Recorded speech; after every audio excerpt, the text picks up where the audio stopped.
basahin po natin yung San Lucas chapter 2 verse 10, 11 at 12. O yan, basahin mo na. Ang mga apostol at ang mga anghel. Ngunit sinabi sa kanila ng anghel, huwag kayong matakot. Ako'y may dalang magandang balita para sa inyo na magdudulot ng malaking kagalakan sa lahat ng tao. Isinilang sa inyo ngayon sa bayan ni David ang tagapagligtas, ang Kristong Panginoon. Ito ang inyong palatandaan. Matatagpuan niyo ang isang sanggol na nababalot ng lampin at nakahiga sa isang sabsaban. Ayan. So, maliwanag po, ano? Ang sabi ng anghel lang nagsabi, ha? Hindi po tayo. Anong sabi ng anghel? Ako may dalang mabuting balita.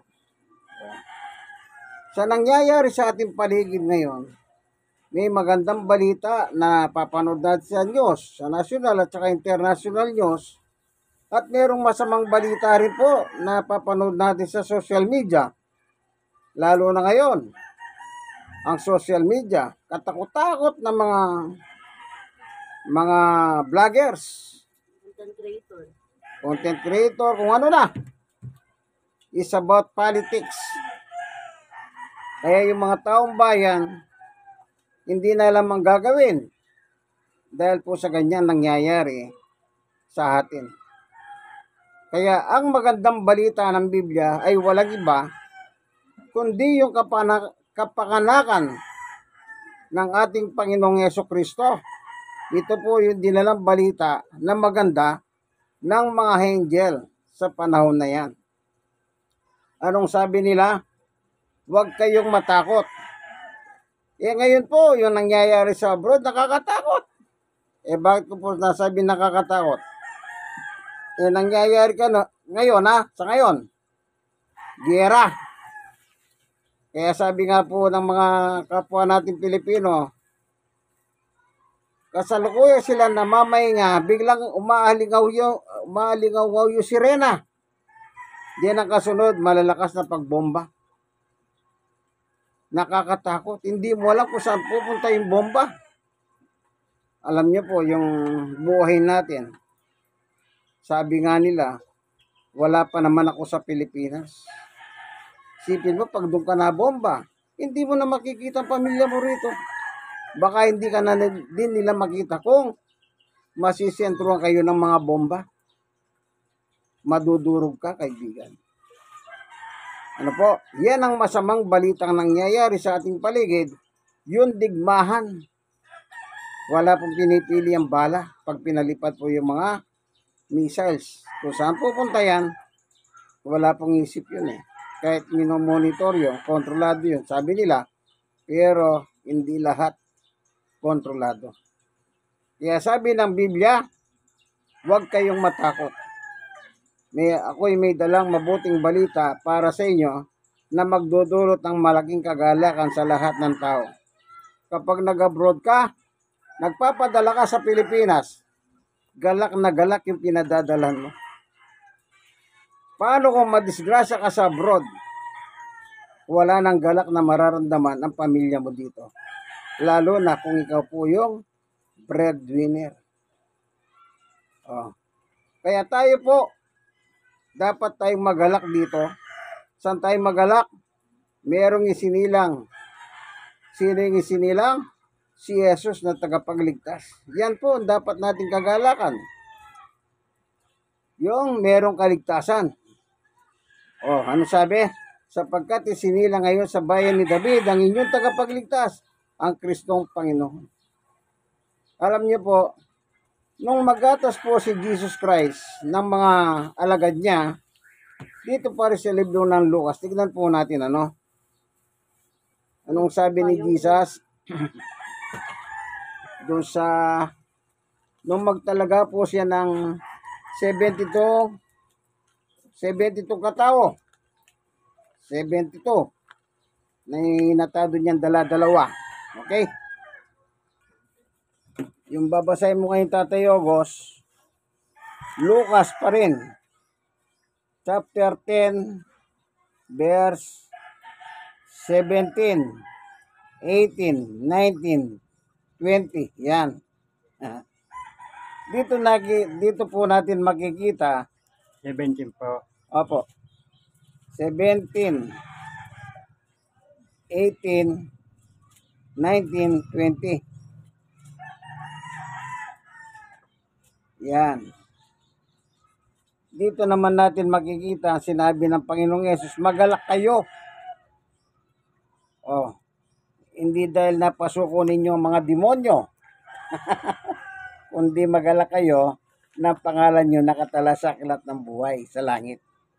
Kasi po yung binasa natin kanina sa 2 ng Lucas 10, 11 at 12, ang nabasa natin doon ay, ang sabi ng anghel doon, magalak kayo. Dahil isinilang ngayon sa inyo sa bayan ni David ang Kristong Panginoon na inyong tagapagligtas.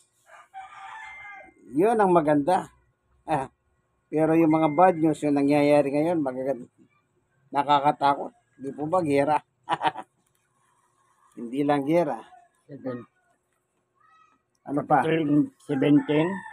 Opo, yung kahirapan ng buhay. Digmahan din po yan. Yung problema, sakit, digmahan din yan. Ginawa pa ba blood life? Bago. Ika, kapitana ko Oh. naman. Ibigay ni Andy yan. Dito naman sa Lucas chapter 10, Tatay Ogo, 17.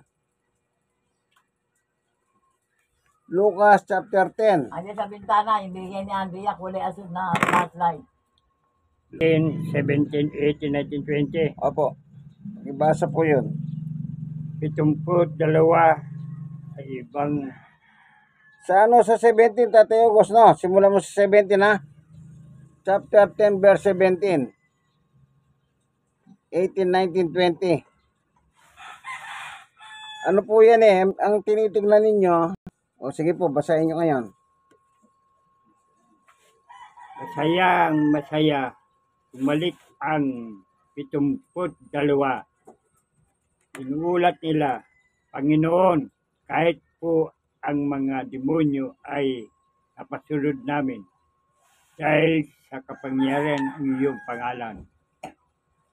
Sinabi sa kanila ni Jesus, nakita kong parang kidlat na nahulog si Satanas mula sa langit. Binigyan ko kayo ng kapangyarihan, tapakan ang mga ahas at mga alakdan at daigin ng lahat ng kapangyarihan ng kaaway at walang makakapanakit sa inyo. Ngunit maggalak kayo, hindi dahil sa napasunod nyo ang masasamang espiritu, kundi dahil sa nakatala sa langit ang iyong mga pangalan. Amen. Yan ang dapat nakagalakan natin. Kaya sinasabi ko po kanina, meron kayo mahal sa buhay, nag-abroad, nagpadala. Di po ba masaya kayo? Siyempre, masaya tayo. Pinapadalan tayo ng ating mga mahal sa buhay sa abroad. Paano kung nadamay sila sa digmahan? Namatay sila. At kung sila man ay breadwinner, 7-5. di po ba? Mawawala ni kagalakan natin. Pero, ang magandang kagalakan, walang iba, kundi ang ating tagapagligtas. Na sinabi ng anghel, maggalak kayo. Anong dapat nating kagalakan? Na ipinanganak ngayon sa bayan ni David, ang Kristong tagapagligtas. At nung panahon na nangangaral na ang Kristong ito, nagatas siya ng 72 katao. Pinutusan po silang mangaral. At nung matapos po silang mangaral, sila umuwi na tuwan-tuwa at nag-report sa ating Panginoong Yesu-Kristo. Pero ano sinabi ni Jesus? Huwag silang magalak kung napasuko man nila ang mga masamang espiritu. Anong kagalakan? Yung pangalan mo nakatala sa aklat ng buhay.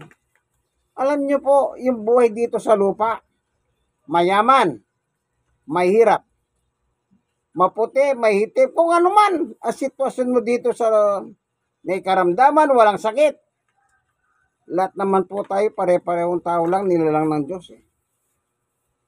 Dapat ang magalak po tayo isa lang. Meron tayong tagapagligtas na walang iba kundi si Jesus. Dahil sumunod ang mga alagad, anong sabi nila? Panginoon, pati yung masamang espiritu, kapag babanggitin namin ang pangalan mo, umaalis sila. Ganun po kapangyarihan ang pangalan ng Panginoong Yesus. Ultimo, mga masamang espiritu, pag inutusan nila, lumalayas. Pero yun nga po ang katotohanan, matuwa tayo kung ang pangalan natin nakatala sa aklat ng buhay. Ito kaibigan, kung meron man talahan ng pangalan, yan, pag naipanganak ka ng magulang mo, tinatala pangalan mo. Hindi ba? Muna sa City Hall, then pupunta tayo sa gobyerno, sa census. Kukuha ka ng record mo. Pero iba po yung talahan sa langit. Tingnan natin yung talahan sa langit. Kung ano sinasabi ng Biblia tungkol sa talahan sa langit. Okay, Tatay August, chapter 20 ng pahayag. Tignan po natin ang sinasabi ng talahan sa langit. Alam niyo yung makakuha ka ng talahan, yung iba walang talahan dito sa Pilipinas Nakakita na po ba kayo gano'n na ipinanganak wala palang record? Hindi ko alam bakit walang record sila. Baka tamad yung kumadrona. O yung ospital. Kasi trabaho ng ospital yan, yung kumadrona. Ewan ko, ano ba kumadrona sa Tagalog? Yung nagpapahanak. 20. Sandali, Tatay August. Dito sa chapter 20 ng pahayag, tignan natin. Ito sa 11, 12, 13, 14, 15, ayun. Pahayag, libro ng pahayag, chapter 20, verse 11, 12, 13, 14, 15. Yan. Tignan naman po natin ng census sa langit. Kung dito po sa ibabaw ng lupa, mayroon census. PSA, kung tawagin niya, Philippine Statistics Authority. Meron din po sa langit na PSA. Pero iba yun. Tignan natin, babasahin ni Tatay August, Kasi sabi Basahin niya, na po. sabi ni Jesus, magalak kayo dahil nakatalaan ang pangalan nyo sa aklat na sa census sa langit. Okay? Tatay August, sagita mo na Opo. Sige. Pagkatapos nito, nakita ko ang isang malaking trono ng puti at ang mga nakaupo doon. Naglaho ang lupa at langit ang kanyang harapan. At hindi na nakita pang muli. Nakita ko nakatayo sa harap ng tronong mga namatay, maging dakila at hamak, at binuksan ang mga aklat. Binuksan ng isa pang aklat, ang aklat ng buhay. Hinatulan ang mga patay ayon sa kanilang ginawa, patay sa nakasulat sa mga aklat. Niluwa ang dagat ang mga patay na naroon. Niluwa din ang kamatayan at daigdig ng mga patay. Ang mga patay ay nasa kanila. Natulan ang lahat ayon sa kanilang mga ginawa. Pagkatapos ay tinapon din sa lawa ng apoy ng kamatayan, at ang daigdig ay mga patay. Ang lawa ng apoy ang pangalawang kamatayan. Ang sino man hindi nakasulat ang pangalan ng aklat ng buhay, tinatapos sa lawa ng apoy. Ayun, nakita nyo po ano? Oh. Yung census sa langit, iba kesa doon sa census dito. Ano po?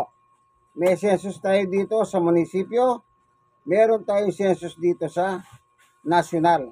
Pero talahan po yun, wala nakalagay doon. Pero dito sa talaan sa langit o census sa langit, diyan natin makikita kung saan tayo pupunta. Oh.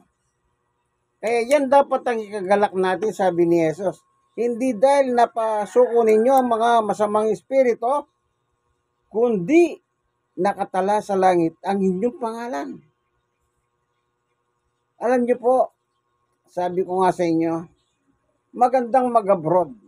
Pero kung tama ka ng bombaron, baka wala na makita sa katawan mo.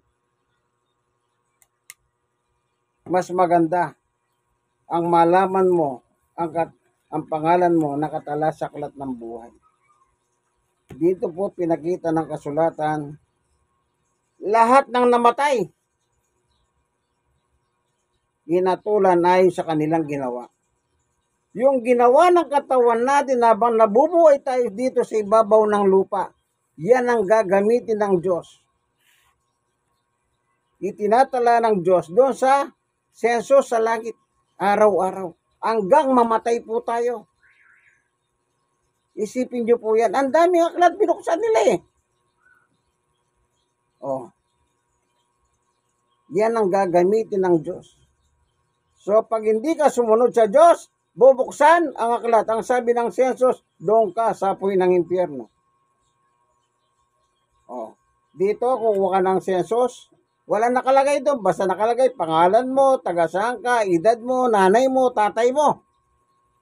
Pero yung sensus sa langit, nakalagay doon kung papunta ka ng impyerno o papunta ka ng langit. Yun lang nakalagay doon. At saka yung mga ginawa mo habang nabubuhay ka sa daigdig na ito. Tignan natin ang sabi ni Apostol Pablo. Tatayo ko sa unang Korinto. Tignan natin ano. Meron kasi sinabi si Apostol Pablo dito na tingnan lang natin. Ikalawang Korinto chapter 5 verse 10. Ito yung sinasabi ni Pablo. Kung ano yung ginawa ng katawan mo, ibig sabihin nun buhay ka. Kung ano yung ginawa mo, yan ang batayan ng Diyos. Yun ang nakatala ngayon doon sa aklat. Tandaan mo kaibigan. Nakita mo na Tatay Ogos? Ikalawang Korinto. Chapter 5 verse 10. Yan lang po. Kaya diyan mo malalaman ngayon ang lahat ng ginawa mo. Yung iba sabi niya, total wala man nakakakita eh.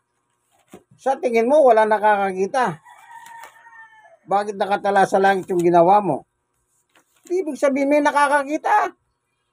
Oo, walang tao mag-witness dito. Pero yung Diyos sa langit, yun ang tetestigo sa iyo, kaibigan. Wala ka, hindi po natin matatakasan yan. Kasi walang suhol-suhol doon. Dito yung hukuman dito, suhulan mo, tapos na. Ayan, basahin ni Tatay Ogos.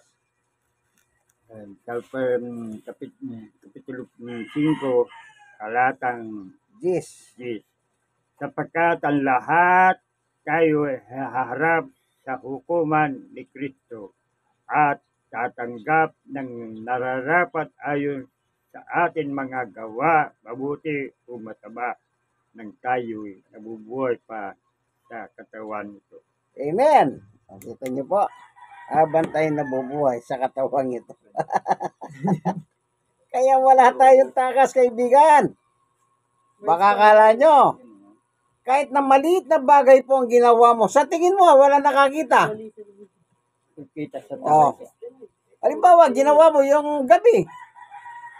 Meron nakakikita, kaibigan, ng Diyos. At nililista. Yun ang sensus na totoo. Kaya ingat lang kayo ha.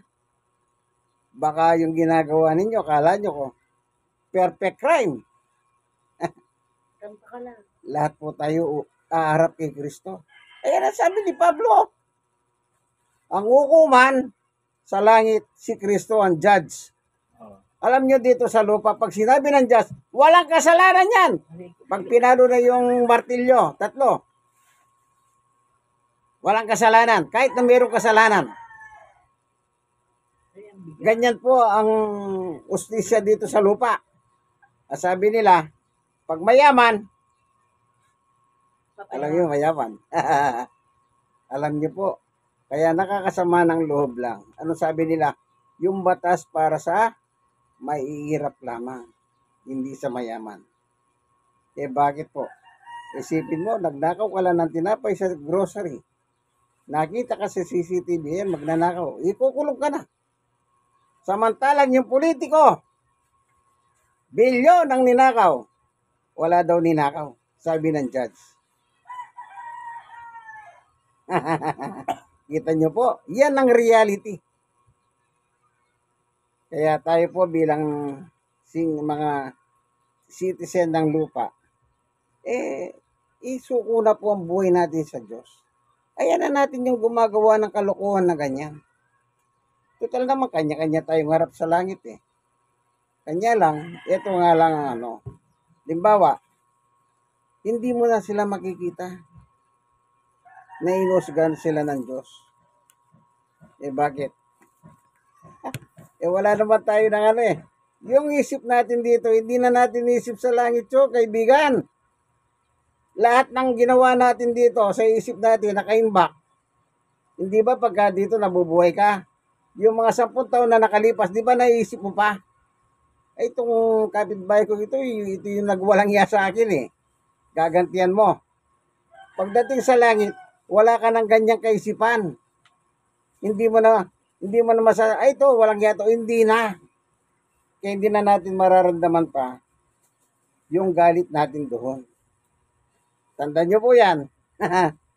O, isang talata pa. Tatay August, sa Roma. Tignan pa natin ang sinabi ni Apostol Pablo. Ano po? O, sa katawan pa rin ito. Roma 14:12. Yan. Nasa katawan pa tayo yan. Kaya sana maging babala po sa ating lahat ha. Mag-ingat tayo. Na sana siguraduhin natin na tayo magagalak ng kagalakan natin. Yung nakasulat sa Biblia. Yung sinabi ng ating Panginoong Yesus na ano? Yung ating pangalan nakatala sa aklat ng buhay. Siguraduhin lang natin na nandito tayo sa lupa. Tiyakin na natin para tayo nag-abroad. Siguraduhin ninyo kung talaga saan kayo pupunta. Apo, hindi po ba mag-abroad ka? Kailan alam mo kung saan ka pupunta. Hindi pagdating mo sa airport, hindi mo alam kung saan ka pupunta. Yan, Roma 14:12. Tatay August. Babasahin. Kaya bawat isa sa atin ay magbibigay sulit sa Diyos. Ulitin mo nga, Tatay August. Kaya bawat isa sa atin ay nagbibigay sulit sa Diyos. Amen. O, yan. Bawat isa, ha? Individual. Halimbawa, 5 kayo sa pamilya. Yung isa walang niya. O hindi pwedeng arborin yung 4. O yung isa hindi pwedeng arborin.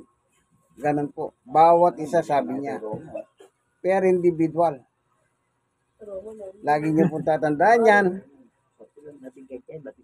Habang nabubuhay po tayo, tiyakin na po natin ang ating buhay ay nakatala sa aklat ng buhay. Salamat, Panginoon Diyos, sa iyong pagtuturo sa amin. Binusog mo kami sa aming pagkain pangkaluluwa. Tinuro mo sa amin na dapat namin kagalak na ang pangalan namin ay nakatala po sa iyong kaharian. Salamat po, Panginoon Diyos, sa ngalan ni Jesus. Amen. Okay, awit tayo. Diyos ay pag-ibig. Pag-ibig Ang siyang pumukaw sa ating puso'y kaluluwa ang siyang nagdulot sa ating buhay ng gintong aral at pag-asa. Pag-ibig ang siyang buklod natin, di mapapawi kailan pa man sa puso't diwa. Tayo'y isa lamang kahit na tayo'y magkawalay. Pagkat ang Diyos natin, Diyos ng pag-ibig, magmahalan tayo'y magtulungan. At kung tayo'y bigo, ay huwag limutin na may Diyos tayong nagmamahal. Sikapin sa ating pagsuyo, ating ikalat sa buong mundo. Pag-ibig ni Jesus ang siyang sumakop sa bawat pusong uhaw sa pagsuyo. Pagkat ang Diyos natin, Diyos ng pag-ibig, magmahalan tayo'y magtulungan. At kung tayo'y bigo, ay huwag limutin na may Diyos tayong nagmamahal. Diyos ay pag-ibig. Panginoon Diyos, salamat sa iyong mga turo at aral na aming natalakay sa aming pagbabasa. Nawa yung mga taong manood ng video, magiginig ng video ito, ikaw po magbukas ng kanilang kaisipan. Kung hindi pa po numahayo sa iyo ang kanilang pananampalataya, baguhin mo po sila. At kung sino man po sa kanila may sakit, iyong pagalingin sila. Hallelujah. Maraming salamat po sa iyo, Panginoon Diyos.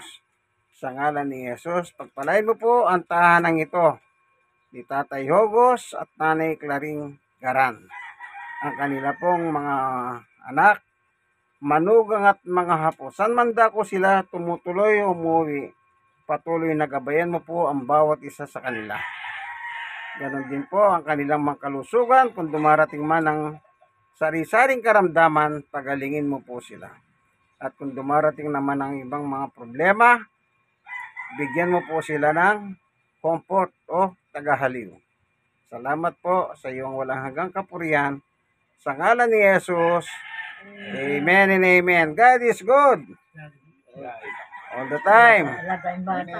All the time. God is good. Bye-bye. Like and share. At i-share nyo pa po sa iba ang video nito. Dito po tayo ngayon sa barangay 128, Zone 10, Balot, District 1, Tondo, Manila. Ang tawag po rito, Marala. Kay Tatay Hogos sa Garden. Paradise Site, kung tawagin ni Tatay Hogos. Ayan, marami pong alaman. Yan po si Tatay Hogos, sa edad po niyang yan. Wala sa salamin, nagbabasa pa. Kaya kung may salamin, biyaya ng Diyos sa kanya yan. No po, ayan. Tignan natin yung mga halaman niya. O to, labas natin para makita natin yung mga halaman niya. Napaka kaganda yung mga halaman niya. Ayan.